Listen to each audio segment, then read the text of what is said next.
yang ditanya di kubur itu cuma dua, al-mu'min wal munafiq. Orang mukmin dan munafik. Berarti kalau ini mukmin biasa ya, mukmin biasa, bukan wali, bukan nabi. Nabi nggak ditanya Pak, wali nggak ditanya. Kalau walinya kayak wali murid, Pak itu ditanya tuh. Wali hakim, wah masuk tuh, ditanya tuh. Wali nikah apalagi ya. Kalau kafir nggak ditanya juga. Jadi yang nggak ditanya itu kekasih Allah atau musuh Allah, nggak ditanya. Tapi munafik ditanya. Kenapa? Karena zahirnya dia beriman, batinnya yang ditanya. Maka disebutkan dalam hadis itu, yuftanul itsnan, ditanya dua, al-mu'min wal kafir, yaitu mukmin dan kafir.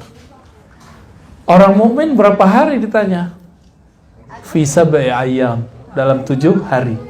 Jadi 7 hari itu bukan tradisi Hindu. Siapa bilang tradisi Hindu?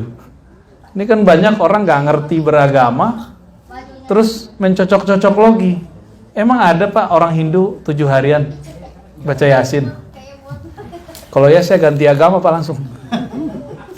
Beneran loh Pak? Ada gak orang Hindu 7 hari baca Yasin? Beliau ini kan ustadz juga nih. Ustadznya orang Kemenak deh. Saya juga pernah penelitian dulu ya, forum kerukunan umat beragama itu saya penelitian semua agama Pak dulu di Palu. Ya kita nanya juga, emang ada Pak orang Hindu tuh, pendeta Hindu saya tanya.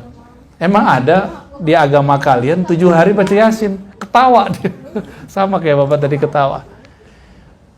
Oh, tradisi 7 harinya dari Hindu. Loh, mana ada Hindu begitu? Ini langsung teksnya dari kalamnya seorang tabi'in namanya Tawus. Tawus ini murid sahabat Nabi namanya Ibnu Abbas. Dia berguru kepada 70 sahabat Nabi dan mendapatkan kalam ini. Bahwasannya orang beriman ditanya 7 hari. Kalau terbukti beriman 7 hari dia udah pergi Pak, ruhnya udah berangkat udah. Ya. Ya. Jadi sampai berapa hari orang beriman masih hadir? Sampai hari ke 7, karena dia nunggu dapat syafaat doa dari kita.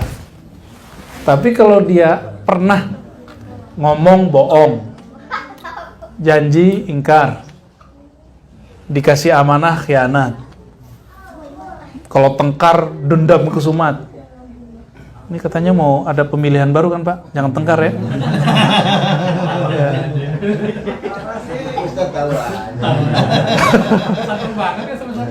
Ya dibawa santai aja Pak, walaupun ada yang serius dibawa santai ya. Kan ada yang bawa serius tuh, kita bawa santai aja. Ya Pak Gun ya. Kalau ada 4 karakter ini, berarti satu aja karakternya ada. Dan sekali seumur hidup kita nggak tobat dari ngomong pernah bohong, janji pernah ingkar. Ngomong nih, lagi di mana bro? Lagi di jalan, padahal jalannya dari kamar mandi ke rumah, ke kamarnya. Jalan raya. Jalan juga. Itu udah bohong, itu udah munafik kecil. Ditanya 40 hari Pak. 40 hari di sono bukan 40 hari di sini. 40 hari di sini 24 jam. 40 hari di sono setengahnya akhirat. Akhirat 1 harinya 1000 tahun. Sono berapa? Hitung aja Pak, setengahnya. Saya nggak bisa bayangin dah. Itu lamanya bukan main itu orang ditanya di sono. Orang sekarat aja Pak, itu udah separuh dalam kubur deh itu. Jadi orang sekarat 5 menit terlihat sekarat, itu hitung aja. 500 tahun 5 menit kita ini convert ke sana. Saya nggak bisa bayangin tuh, lama itu. Sama kayak orang mimpi, kita ketiduran sebentar tapi mimpinya panjang sekali. Pernah ngalami nggak tuh? Lagi di mobil ketiduran. Jadi itu waktu nafsiyah namanya. Kalau orang psikologis tuh ngerti waktu psikis. pernah ditahan nggak Pak pas keluar negeri di imigrasi? Saya waktu masuk ke Israel tuh, kita itu cuma ditanya, mana pasportmu? Kita keluarin. Bukan yang ini, halaman yang itu. Kita salah gitu aja langsung ditahan sama dia. Sengaja dibikin psikis kita jatuh. Teman kita kencing-kencing Pak Ustadz gitu. 7 kali. Udah kayak pertanyaan alam kubur aja tuh. Mau kencing-kencing Ustadz. Gaibnya tuh minta ke WC dulu. Karena jenggotnya lebih panjang dari saya, dia takut dituduh teroris. Padahal udah jenggot Ani juga panjang, dia bilang gitu. Kita selamatin mereka, alhamdulillah. Jadi jangan ngomong-ngomong sok-sok Arab di situ, ngomong bahasa Inggris aja. Langsung, terus, tanya lagi, terus. 7 kali. Ada yang gemeteran, nggak bisa ngomong. Itu waktu psikis itu baru imigrasi dunia. Gimana imigrasi akhirat?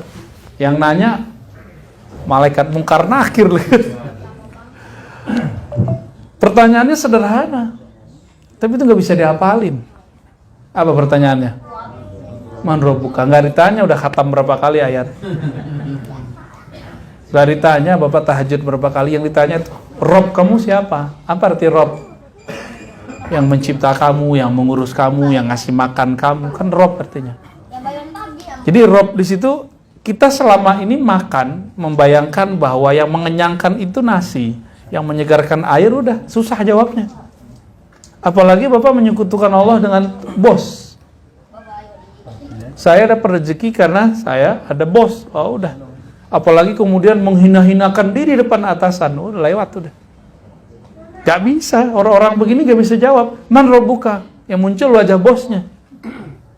Man rabbuka, yang muncul wajah pasangannya, bisa jadi begitu, wajah anaknya. Kalau dia menyekutukan Allah dengan obat, sudah. Ini kan zaman Covid nih. Nah ini saksi nih, beliau Bu Desi Anggraini almarhumah, pasti orangnya sudah menjaga protokol lah. Tapi ternyata bukan karena Covid asbab wafatnya. Ya benar Pak ya? Bukan Covid kan Pak? Jadi Allah kalau mau mematikan orang nggak perlu Covid. Jadi kita nggak usah serem-serem amat ya. Biasa aja Pak. Kalau udah saatnya datang, la yastakhiruna sa'atan. Nggak bisa diakhirkan, nggak bisa dimajukan. Ya, tapi ya kita tetap jaga-jagalah. Maka syaratnya bawa masker lah Pak. Ya divaksin aja Pak, nggak usah. Mau ditusuk 1000 kali juga nggak apa-apa. Ya. Cuma kalau ditusuk PCR saya juga males Pak. Akhirnya kita cancel semua tuh mau keluar daerah nih.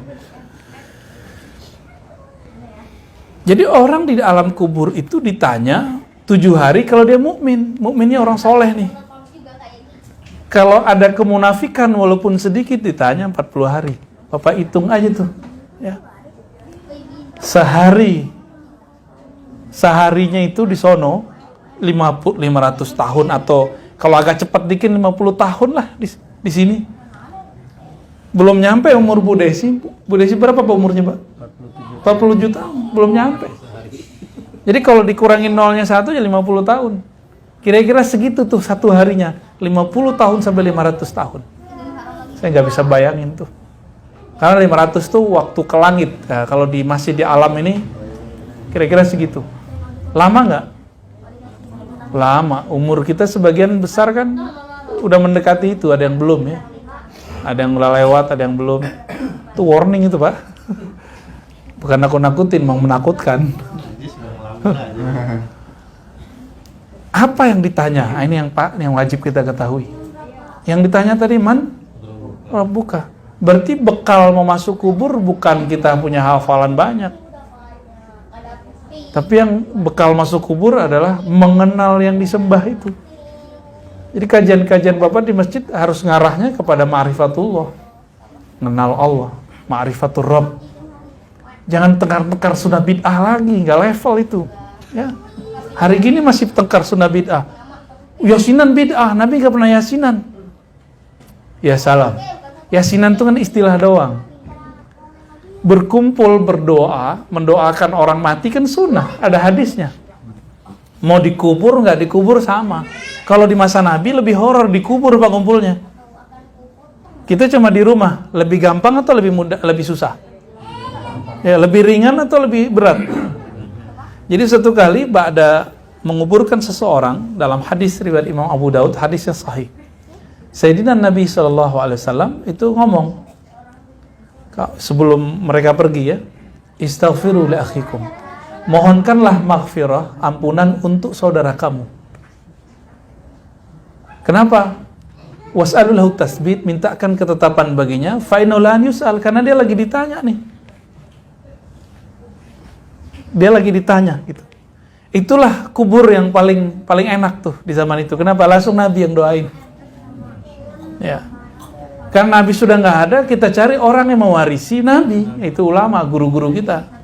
Yang mimpin sholat kita ya Ustadz Usdilah salah satunya sekarang ya. Kita minta untuk beliau membacakan doa. Itu sudah dari sono Pak dalilnya. Terus kenapa Yasin? Di hadis Abu Daud juga Nabi mengatakan iqra'u Yasin ala mautakum, bacakan Yasin kepada orang yang mauta. Mauta ini 3 artinya. Orang yang akan mati kita. Yang kedua, orang sakarat. Yang ketiga, yang udah mati. Maka disunnahkan tadarus tadi, alhamdulillah jalan terus ya. Yasin, kenapa Yasin? Yasin itu qalbul Quran, disebut qalbunya Quran. Jantungnya Quran itu Yasin. Dan itu hadis riwayat Imam Tirmizi, walaupun hadisnya tidak sampai derajat sahih, tapi Imam Tirmizi mengatakan, Imam Tirmizi ini murid Bukhari Pak. Kita sering dengar Imam Bukhari ya. Benar Pak, bukan Imam Ar-Razi Pak. Bukan Imam Rusdi. Imam Bukhari punya murid namanya Muslim. Lalu ada murid yang terbaik di sisi fikih hadis namanya Tirmizi. Imam Tirmizi mengatakan Yasin dari Nabi SAW, Yasin qalbul Quran. Yasin itu qalbul Quran. Abu Daud sendiri, kawannya Imam Bukhari, itu meriwayatkan hadis ini. Iqra'u Yasin ala mautakum. Bacakan Yasin untuk orang yang tadi, 3 tadi, yang akan mati, yang sedang sekarat atau sudah mati. Anda ditegur sama orang Pak. Kata Syekh Albani, hadis dhaif. Gimana cara nanggepinnya Pak Gun? Pak Gun nih paling demen yang gini-ginian nih. Kata Syekh Albani, Albani tahun berapa wafatnya? 1923. Kemarin Pak, 1999. Berarti 14 berapa tuh? Kurangin aja, sekarang 1443, kurangin aja Pak. 14? 42 apa 43 sekarang? 43. Tahun 99, berarti sebelum 2000. Itu 14 berapa? 1430 ya? Belum. Sebelum itu. Waduh, matematikanya 4 nih kayaknya. Sekarang 1443, 2001. 1422 ya? Oke. Lolos deh. 1422 dia wafat tuh, namanya Syekh Albani. Dia mengatakan hadis tentang baca Yasin untuk orang mati itu dhaif. Ini imam belakangan Pak, hasil penelitian dia. Bapak ikut dia atau ikut Imam Abu Daud? Abu Daud itu imam salafus saleh, masih abad ke-3 Hijriah, sezaman dengan Imam Bukhari, sepengajian nama beliau. Bahkan beliau langsung ngambil hadis ke Imam Ahmad. Imam Bukhari nggak nyebutin riwayat Imam Ahmad di Sahih Bukhari, tapi Abu Daud ada hadisnya. Abu Daud nih, Imam Abu Daud. Kata beliau, jadi beliau ini kitabnya nyampe ke Mekah. Jadi yang ngarang kitab hadis itu kebanyakan bukan ulama Mekah. Yang ulama Mekah kan ada namanya Al-Humaidi, muridnya Imam Syafi'i. Tapi kitabnya nggak banyak dibaca orang. Tanya aja sama orang Kementerian Agama. Nggak banyak dibaca orang. Bukhari aja kadang nggak khatam. Ya. Itu yang banyak ngarang itu orang-orang di luar Mekah, Madinah. Imam Abu Daud ini orang Sijistan, Khurasan. Buku dia di masa hidup, di zaman belum ada internet, itu dengan berkat ada onta, nyampe lah ke Mekah. Orang Mekah bingung. Jadi ternyata dari dulu ilmu-ilmu itu sudah berkembang di luar. Orang Mekah itu sudah lupa. Mereka sibuk tawaf aja, dagang, sibuk dari dulu sampai sekarang kan. Lalu mereka nanya, Abu Daud dikirim surat ke Sijistan. Wahai Abu Daud, apakah semua hadis yang di sini sahih? Yang dalam kitab Sunan Abu Daud, Bapak sudah bisa download apa sekarang di Google, apa di Play Store ya? Lalu Abu Daud kirim surat. Apa kata Imam Abu Daud? Wa ma sakattu anhu fahuwa salih. Hadis yang aku tidak komentari, aku diamkan saja, maka hadisnya saleh. Saleh itu bahasa lain dari hasan. Setelah hasan namanya sahih. Di bawah hasan namanya dhaif. Ini siapa yang ngomong? Abu Daud. Jadi Abu Daud tuh punya definisi yang sama dengan Tirmizi. Apa definisinya? Kalau ulama salafus soleh beramal, maka hadisnya walaupun dasarnya dhaif, dia jadi hasan.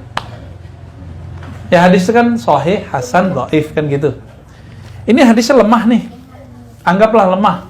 Kita ikuti saja kata Syekh Albani. Tapi diamalkan ulama salaf. Salaf itu abad pertama, kedua, ketiga. Bahkan ada sahabat yang mengamalkannya. Hadisnya langsung naik Pak, jadi hasan, bahkan sahih. Karena ada tuh slogan, laukana khairan lasabakuna. Kalau ini amal baik tentu sudah dilakukan oleh salafus soleh. Ini dilakukan banyak ulama salafus soleh. Ya, Imam Syafi'i salaf gak Pak? Murid Imam Syafi'i Ahmad bin Hambal, Hanbali. Simbol salaf tuh Imam Ahmad bin Hambal. Beliau itu dulu nggak membolehkan baca Quran kepada orang mati. Kalau dulu langsung dikubur Pak, langsung di kuburan bacanya. Suatu kali beliau menghadiri penguburan seseorang kawannya, ya, ulama juga, bersama temannya Imam Jauhari. Jadi Jauhari itu udah nama ulama dari dulu ya, sampai sekarang. Nyampe di sini jadi jamaah. Masuk ke pemakaman, dia lihat ada orang buta hafiz Quran membacakan Al-Quran kepada orang di dalam kubur. Dia tegur, ish hadha gitu, hadha muhdats. Ini tuh bid'ah apa-apaan ini gitu. Udah pinggir, kira-kira gitu. Pulang, nggak usah baca Quran di kubur, bid'ah. Jadi Imam Ahmad pernah ngomong gitu Pak.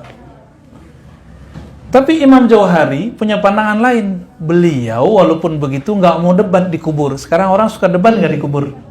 Oh gawat Pak, sekarang masalah azan di kubur, di lahat aja orang pada tengkar.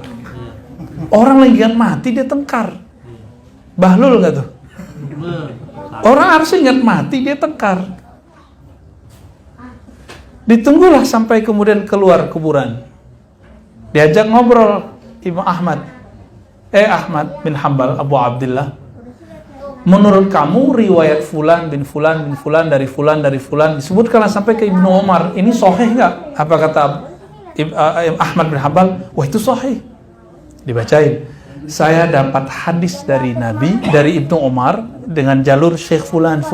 Disebutkan syekhnya tadi.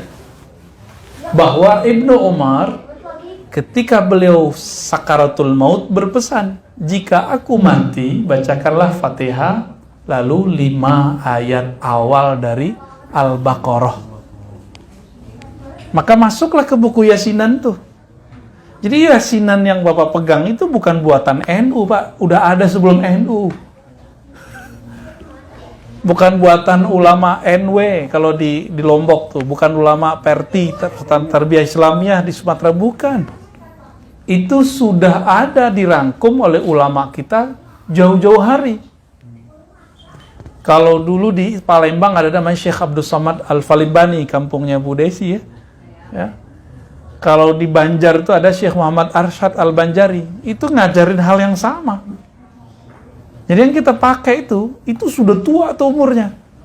Kebetulan yang melanggengkan itu orang NU. Gitu aja.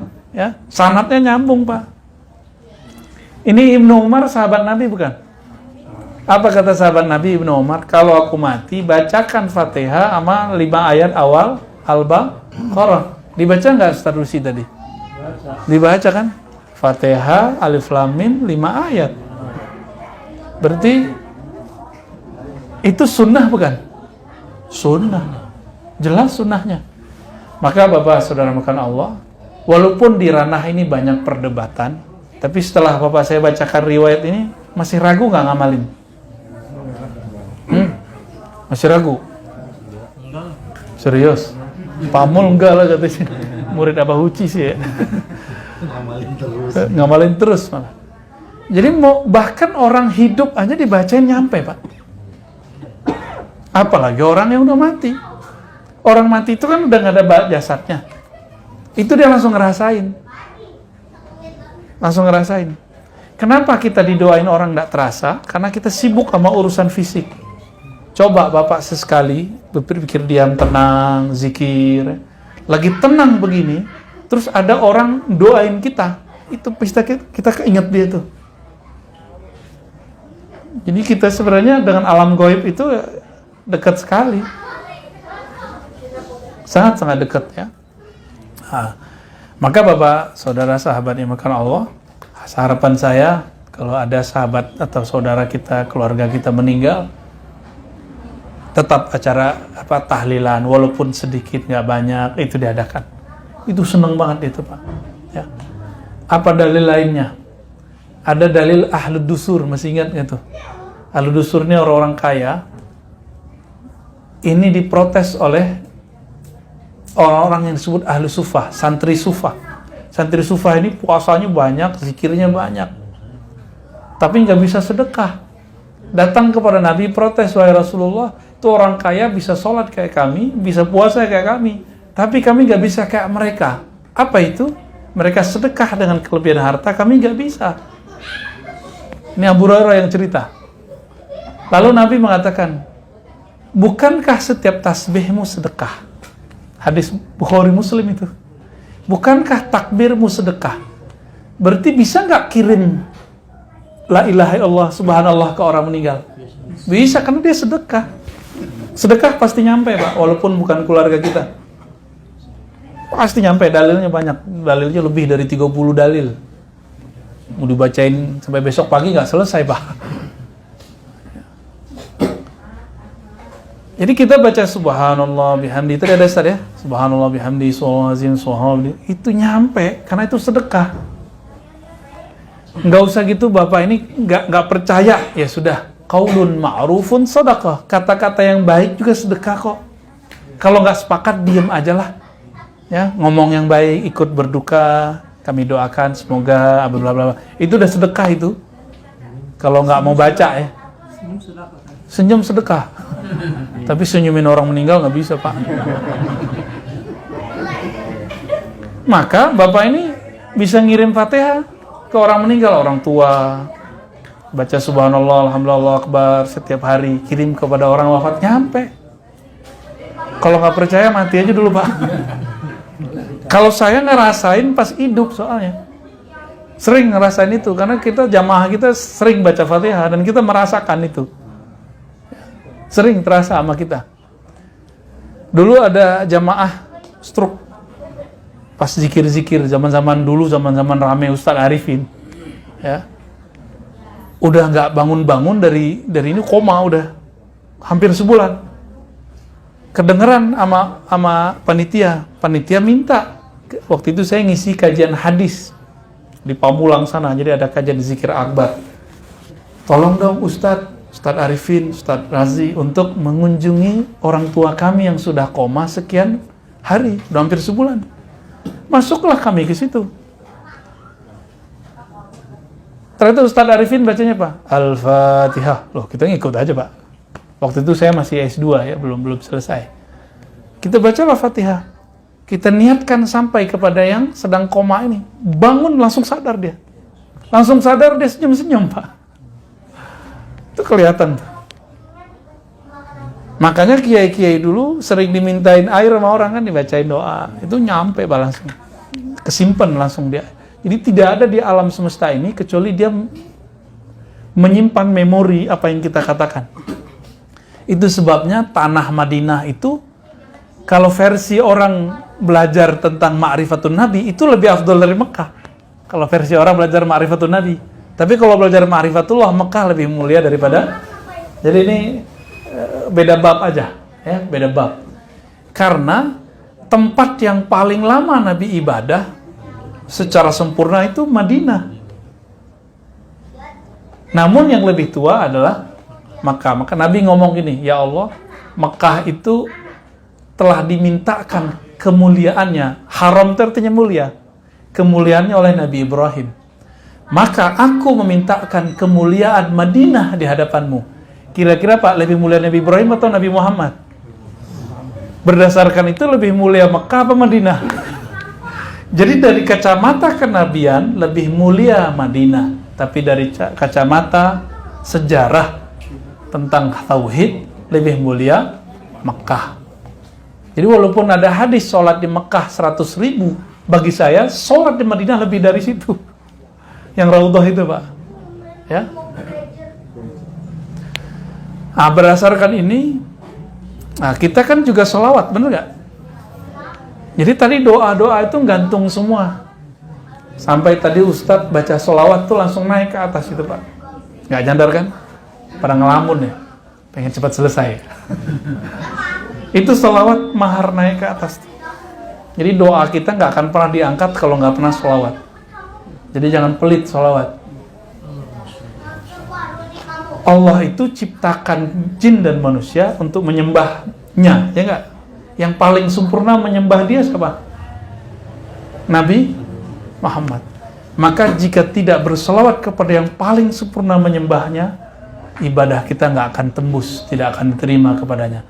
Jadi biarlah Pak Gun sholat nggak khusyuk, nggak apa-apa, ya Pak Mul ya, nggak apa-apa. Yang penting sholawatnya jalan. Itu sebabnya Imam Syafi'i satu-satunya imam yang mewajibkan sholawat di ujung sholat.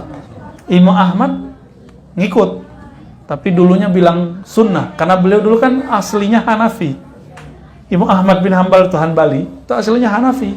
Ketemu Imam Syafi'i jadi menjadi seorang ahli hadis yang mazhabnya mazhab ahlur riwayah, bukan ahlur ra'i. Ya. Imam Malik bilang sunnah, Abu Hanifah bilang nggak wajib, nggak sunnah juga. Tapi Imam Syafi'i dibukakan oleh Allah rahasia-rahasianya, maka beliau mengatakan wajib baca sholawat dalam tahiyat.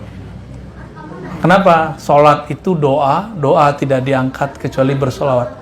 Meskipun sholat kita nggak khusyuk, doa kita kurang tulus, semoga sholawat-sholawat yang kita baca membuat Allah menerimanya. Amin ya rabbal alamin. Cukup kali Pak ya.